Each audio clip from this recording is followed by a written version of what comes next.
Alan Stratton from As Wood Turns. When someone gives me a bunch of turning wood like this elm, there's a bunch of it, several limbs worth of it, I like to reciprocate by turning a bowl and giving it back to them in appreciation for what they've done. However, when I went to turn this block, at least the other half of this block of wood, I wanted a nice big bowl. All I got in the end was this small plate. Why? There's a bunch of wind shakes or checks running through this wood. From the coloration, they're there to begin with, not part of the drying process. So, the question is, when do you cut your losses when you find these in the blank? Did I snatch victory from the jaws of defeat to get this plate, or did I snatch defeat from the jaws of disaster? Let me know. After chainsawing out the blank, I inspected the wood. I worried about some hairline cracks that seemed to be in the wood. I thought that they would turn away. We'll see how that turns out. For the rough blank, I sharpened my gouge, put on my full face shield, and lowered the lathe shield. All the things you're supposed to do with a new out-of-round blank. The bowl is between a spur center and a live center. I plan to rough turn this bowl, then let it dry before finish turning. And off I went. I tried to practice good tool hand positioning I learned recently from Allison Harwood. I actually succeeded in getting the smooth flow with near perfect surface several times, but it would take more than that to save this bowl. After turning a mounting tenon and roughing the exterior, I prepared to flip the bowl and to mount it in the chuck. By this time, I already could see that crack and bark inclusion in the top 1.5 inches. I thought, that's okay, I'll just turn that much off and still have a good sized bowl.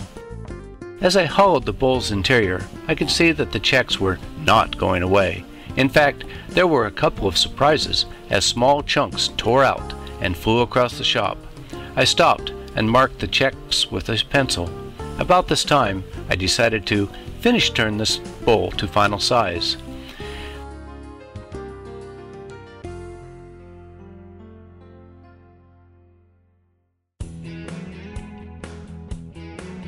Finally, I decided the bowl would not survive turning the walls thin either wet or dry, so I wasted off the bowl sides, trying to find the last of the checks or wind shakes.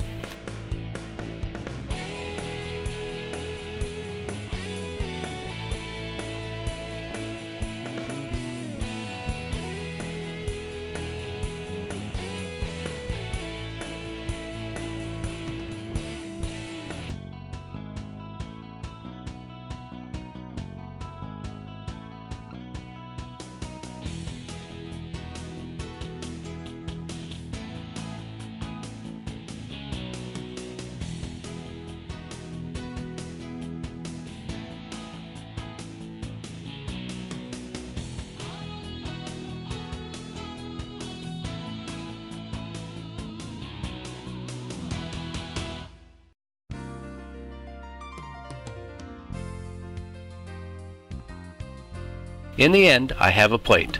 I sanded and finished the interior with mineral oil and beeswax.